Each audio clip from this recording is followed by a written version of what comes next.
boleh tolak. Siapa tolak, kufur hukum dia. Okay, kafir, boleh jadi kafir. Maknanya boleh murtad dengan menolak sesuatu daripada Al-Quran dan Sunnah. Kalau zakat, dia kena 2.5. Kalau Betul. zakat harta dan sebagainya. Zakat harta. Soalan, 2.5 ni adakah ijtihad ulama? Ijtihad Dah ulama. level lain. Dah nampak level lain Ustaz. Nampak function janggut tu. Atau memang itu ada ayat jelas Allah kata 2.5. Sebab yelah dalam Al-Quran Allah tak kata 2.5. Betul. Persen pula tu. Okey. Kita memahami bahawasanya sumber agama kita diambil secara sepakat oleh para ulama. Tadi sebut ijtihad kan. Sepakat nas ataupun dalil-dalil yang disepakati oleh ulama dia ada 4. Yang pertama Al-Quran. Okay. Yang kedua As-Sunnah.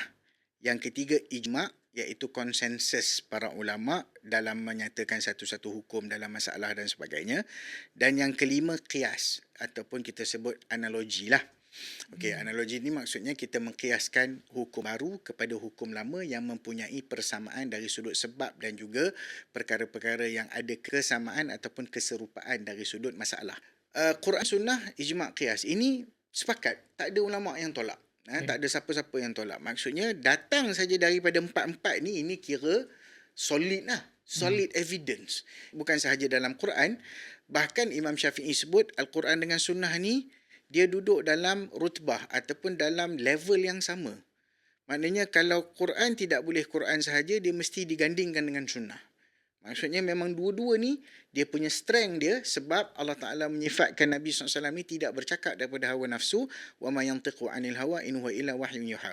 Tidak Nabi bercakap dari hawa nafsu, tidaklah Nabi bercakap itu melainkan semuanya datang dari wahyu. Maksudnya apa yang datang daripada Al-Quran dan apa yang datang daripada sunnah yang sahihah, semua itu evidence dalam agama. Solid. Tak boleh tolak. Siapa tolak, kufur hukum dia. Okay, kafir, boleh jadi kafir. Maknanya boleh murtad dengan menolak sesuatu daripada Al-Quran dan Sunnah. Baik, kadar zakat yang terkait dengan zakat emas dan perak dan seumpamanya. Kenapa saya cakap macam tu? Sebab nisab ni ramai orang duk ingat 2.5% je. 2.5%. Dia punya peratusan dia 2.5% je. Ada lagi 5%. Ada zakat yang kena 10%. Ada zakat yang kena 20%. Ada? Mana? Ada. Kan?